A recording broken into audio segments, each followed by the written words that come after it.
కానీ ఒక్క మాట నిజం, బండి సంజయ్ నాకు మోసం చేశాడు. ఇవాళ నేను నా ఫ్యామిలీలో ఒకడు సూసైడ్ చేసుకుంటూ ఆ సావులో ఉన్నా. ఒక 2-3 రోజుల తర్వాత కేంద్రంకి లేఖ రాద్దాం.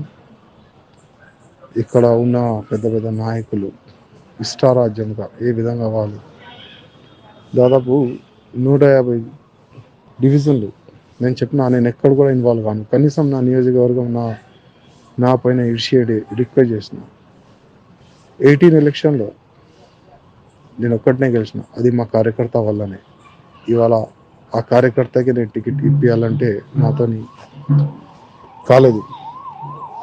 చాలా అంటే చాలా డిసప్పాయింట్ ఉన్నారు కార్యకర్తలు.